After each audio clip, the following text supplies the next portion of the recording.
আসসালামু আলাইকুম। সবাই কেমন আছেন? আশা করি সবাই অনেক অনেক ভালো আছেন। আল্লাহর রহমতে আমিও ভালো আছি। আমি কল্পনা টাঙ্গাল থেকে বলছি। আজকে আরেকটি নতুন ভিডিও নিয়ে আপনাদের সামনে হাজির হয়ে গেলাম। আশা করি ভিডিওটি ভালো লাগবে। ভালো লাগলে প্লিজ ভিডিওর শুরুতে একটা লাইক দিয়ে ভিডিওটি দেখা শুরু করবেন। এতে আমার অনেকটা উপকার হয়। আমার ভিডিওটা অনেকের কাছে পৌঁছে দিতে সাহায্য করে। তাই দয়া করে ভিডিওর শুরুতে একটা লাইক দিয়ে ভিডিওটি দেখা শুরু করবেন। এই তো এখানে সকাল সকাল হাঁটার জন্য আসছি। আমার মতো অলস লোক তো আসলে মূলত হাঁটার জন্য বের হয় না। হয়েছি বাচ্চা নিয়ে বের হয়েছি, সেই জন্য ভাবলাম বসে না থেকে একটু হেঁটে নেই। আর শীতের দিনে এক জায়গায় বসে থাকলে আরও শীতটা মনে হয় বেশি লাগে।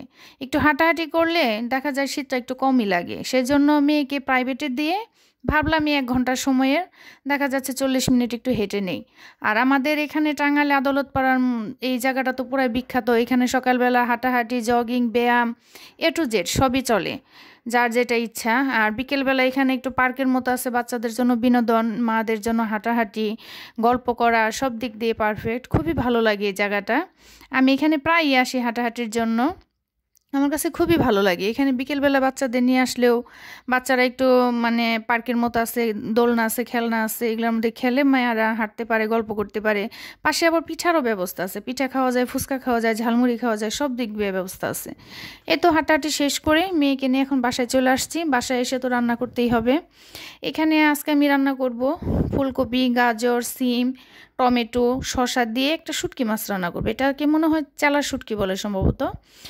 আর মোবাইলটা দিয়ে আসলে একটু যে ভিডিও করতে পারি না, তার কারণ মোবাইল দিয়ে দেখা যায় মেয়ে পড়তে বসে। সেজন্য এই টুকটাক মেয়ের কাছ থেকে মোবাইলটা নিয়ে শিখটা একটু ভিডিও করি, আবার মোবাইলটা মেয়েকে দেই পড়ার জন্য। সেজন্য একটু যেটা আসলে ভিডিও করতে পারি না কোনো কিছুরই, একটু একটু জাস্ট ক্লিপ নিয়ে ওটা অ্যাড করে দিই। এ তো এখানে ভাত বসিয়ে দিছি। অ্যাকচুয়ালি ভাত আর অ্যাকচুয়ালি সবজি।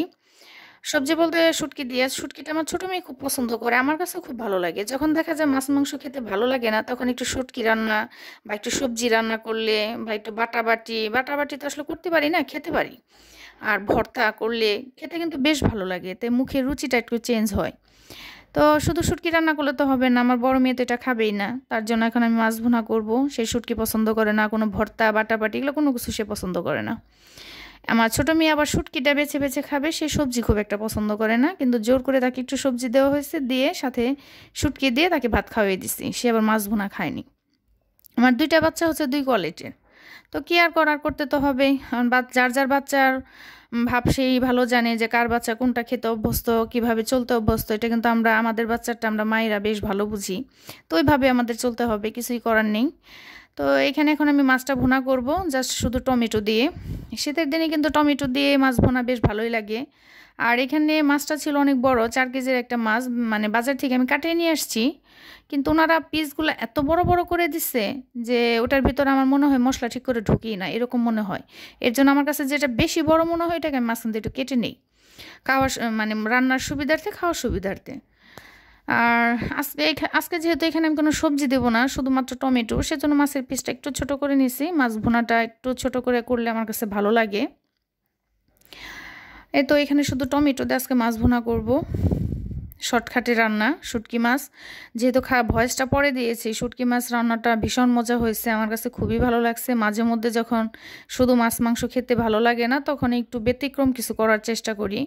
বাচ্চারা যদিও খায় না, আমি নিজে খাই, কিন্তু আমার কাছে ভালো লাগে ব্যতিক্রম কিছু। মরিচ বাটা খেতে ভালো লাগে, কিন্তু মরিচ বাটা তো আমি বাটতে পারি না। আবার ভর্তাটা খেতে ভালো লাগে, ভর্তাটা বানাইতে খুব কষ্টকর। সেজন্য আর কি করব, মাঝে মধ্যে একটু শুটকি রান্না করি, না হয় সবজি রান্না করি। আমার মতো অলস কে কে আছেন প্লিজ জানাবেন। আমার রান্না করতে ভালো লাগে, কিন্তু যে বাটাবাটি ভর্তা এগুলো তো হাত জ্বলে, সেজন্য আমি করতে পারি না। কিন্তু আমার রান্না করতে খুব ভালো লাগে, সেটা যে কোনো রান্নাই হোক, মাছ মাংস সব কিছু রান্না করতে আমার খুবই ভালো লাগে। কিন্তু শুধু এই হাত জ্বলে দেখে আমি ভর্তা বাটাবাটি এই 2টা কাজ আর কি করি না, আর মোটামুটি সব কিছুই করতে পারি। এই তো এখানে আমার রান্নাটা হয়ে গেছে, ভাতটাও হয়ে গেছে। মেয়ে মানুষ হয়ে কাজ পারি না এটাতে আমার মনে হয় কোনো গর্ব নেই, আমি কাজ করতে পারি এটাতে আমার মনে হয় কোনো গর্ব আছে। যে হ্যাঁ, যে আমি এই কাজটা করতে পারি, এটা আসলে একটা ভালো লাগা বা গর্ব করে বলা যায় যে হ্যাঁ আমি এই কাজটা পারি। কিন্তু মেয়ে মানুষ এই কাজটা আমি পারি না, এটাতে কোনো গর্ব নেই। কিন্তু আমি কি করব, আমি এই 2টা কাজে ব্যর্থ, এটা আমি বরাবরই স্বীকার করি যে আমি আসলে ভর্তা আর মরিচ বাটায় 2টা কাজ করতে পারি না।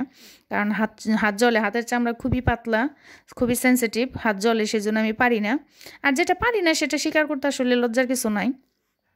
আর এইখানে মেয়েকে নিয়ে আসছি বিকেলে প্রাইভেটে আসছে, এটা রেজিস্ট্রিপাড়া, এটা হচ্ছে রেজিস্ট্রিপাড়া শাইন স্কুলের সিলমির সামনে।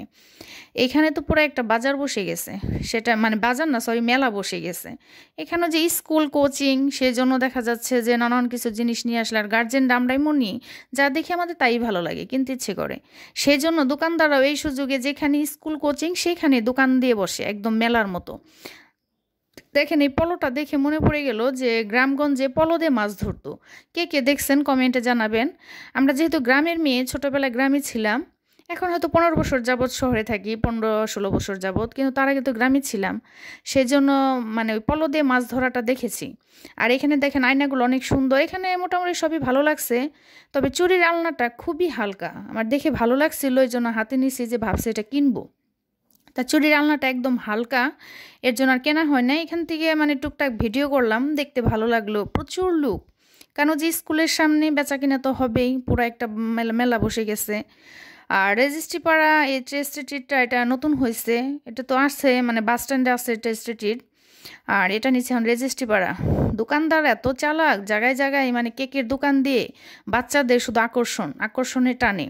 আমার মেয়ে এখানে যাওয়ার সময় বলতেছে আম্মু আমার ক্ষুধা লাগছে। আমাকে ক্ষুধা লাগছে, বাসায় তো খেয়ে আসছো, আবার বাসায় নিয়ে খেতে দেবো?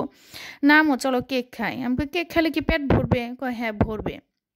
তো কি আর করার, বাধ্য হয়ে যাওয়া লাগছে। আর মেয়ে তো আমার একটা না, মেয়ে তো আমার 2টা। এখন বাইরে থেকে বড় মেয়েকে খাওয়িয়ে আনলাম, যদি ছোটো মেয়ের জন্য না নিয়ে আসি, ছোটো মেয়ে হয়তো বা জানবে না। আর ভিডিওটা যদি না দেয় তাহলে হয়তো বা দেখবে না, কিন্তু আমার মনের ভেতরে তো মানে ভালো লাগবে না, অশান্তি, যে আমি বড়টাকে খাওয়াইলাম, ছোটোটাকে কেন খাওয়াইলাম না। সেজন্য কি আর করার, একটা কিনলাম 2টা কিনতে হয়। যাদের 1 বাচ্চা তাদের সুবিধা, একটা কিনে দিলেই হয়। যাদের 2 বাচ্চা তাদের 2টা লাগে, যাদের 3 বাচ্চা 3টা লাগে, কিন্তু কিনতে তো হবেই। এখন বড় মেয়েটাকে খাওয়াই নিয়ে আসলাম, আর ছোটো মেয়ের জন্য ওটা প্যাক করে নিয়ে আসলাম। তার কারণ আমি বাহিরে গিয়ে যেটাই কিনি, আমার 2টা না কিনলে আসলে মনের প্রশান্তি আসে না। কারণ মা তো, বাচ্চা তো আমার 2টাই সমান। তো কি আর করার, বাহিরে গেলে তো বাচ্চাদের বায়না এটা খাবো সেটা খাবো। আর দোকানদাররাও কি চালাক, জায়গায় জায়গায় মনে করেন কেকের দোকান দিয়ে রাখছে, কারণ বাচ্চারা তো কেক চকলেট এগুলোর জন্য খুবই পাগল, খুবই পছন্দ করে, সেজন্য দিয়ে রাখছে যে মায়েরা বাধ্য হয়ে কিনে দিবে বাচ্চাদের। আর যেইখানে আপনার প্রাইভেট কোচিং, সেইখানে এই ধরনের দোকানগুলো আপনি বেশি দেখবেন, যে বেশি এগুলা বাচ্চারা একদম মানে পাগলাবানি হলাবে মেয়েকে মাইকে, যে চলো চলো খাবো, বাধ্য হয়ে দিতেই হবে। তো এই প্রাইভেট শেষ করে বাসায় চলে আসছি, সন্ধ্যায় নুডলস বানাবো। এখন দেখি ডিম শেষ হয়ে গেছে। তো কি আর করার, দোকান থেকে ডিম নিয়ে আসলাম 1 কেস ডিমের দাম নিছে 320 টাকা। কিছুদিন আগে তো 380 টাকা হয়েছিল, তারপর 350, এখন আবার 320। তবে আমার মতে মনে হয় যে 150 থেকে 200-র ভিতরে থাকলে ডিমটা সবার হাতের নাগালে থাকে। কারণ ডিমটা কিন্তু এটা কোনো তরকারি না, এটা কিন্তু জাস্ট প্রতিদিন সবার পরিবারে লাগে, সেটা ধনী হোক গরিব হোক, সবার জন্য কিন্তু ডিমটা অনেক উপকারী, ডিমটা খেতে হয়। কিন্তু যেই দাম, আমার তো মনে হয় না যে গরিবরা তো খেতেই পারবে না, আমাদের মধ্যে মধ্যবিত্ত গরিব যারা আমরা আছি, তাদের জন্য কিন্তু হিমশিম হয়ে যায় প্রতিদিন একটা করে ডিম খাওয়া। আমরা যেহেতু 3জন লোক, আমার মাসে 3 কেস ডিম লাগে, তাহলে 320 টাকা করে বা 350 টাকা করে 3 কেস ডিমের দাম কত টাকা হয়? তো এই হিসাব করলে কি আর ডিম খাওয়া যায় রেগুলার? কিন্তু কি আর করার, খেতে তো হবেই। এখন ডিমগুলো এনে একটু কুসুম কুসুম গরম পানি, ঠান্ডা পানি, যে ট্যাঙ্কির পানি কি পরিমাণ ঠান্ডা, মনে হয় বরফ, একদম ছানাই যায় না। সেজন্য আমার হাজব্যান্ডকে অসংখ্য ধন্যবাদ যে আমাকে গিজারটা লাগিয়ে দিয়ে গেছে, না হলে এই শীতের মধ্যে আর উপায় ছিল না, এতদিনে ঠান্ডা লেগে হসপিটাল ভর্তি হওয়া লাগতো। আমার আবার ঠান্ডা লাগলে কান ব্যথা হয়, কান ফুলে যায়, গলা ফুলে যায়, খুবই সমস্যা। গত বছর কিন্তু টনসিলের অপারেশন করছি, কিন্তু তারপরেও আমার ঠান্ডা ছাড়ে না, ঠান্ডা লাগলে গলা ফুলবে, কান ফুলবে, কথাই বলতে পারি না।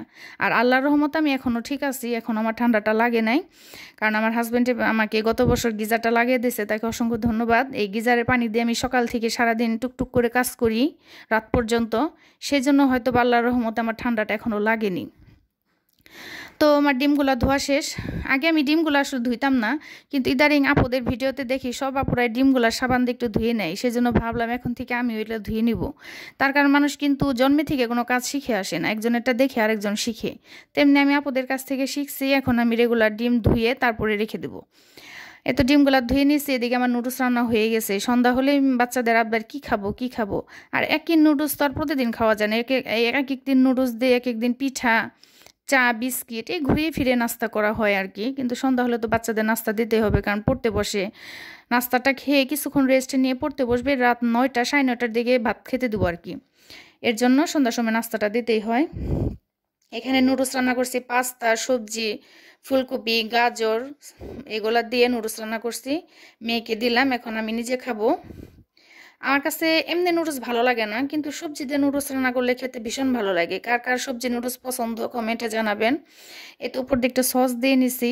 দেখেন আজকে বকবক করতে করতে অনেক কথা বলে ফেলছি, একটা লাইক চাইতে ভুলে গেছি। প্লিজ প্লিজ একটা লাইক দিয়ে নেবেন। আর আমার চ্যানেলে নতুন হয়ে থাকলে প্লিজ আমার চ্যানেলটি সাবস্ক্রাইব করে আমার পাশে থেকে যেতে পারেন। আর এতক্ষণ ধৈর্য ধরে যারা ভিডিওটি দেখছেন তাদের অসংখ্য অসংখ্য ধন্যবাদ। এভাবে উৎসাহ দিয়ে ভালোবাসা দিয়ে পাশে থাকবেন। আজকে অনেক কথা বলে ফেলেছি, এখন সবার কাছ থেকে বিদায় নিব। সবাই ভালো থাকবেন, আমাদের জন্য দোয়া করবেন। আমি এখন বসে বসে নুডলস খাই আর আপনাদের কাছ থেকে বিদায় নেই। আজকে আমার ভিডিওটা কেমন হয়েছে অবশ্যই কমেন্টে জানাবেন। সবাই ভালো থাকবেন, খুদা হাফেজ।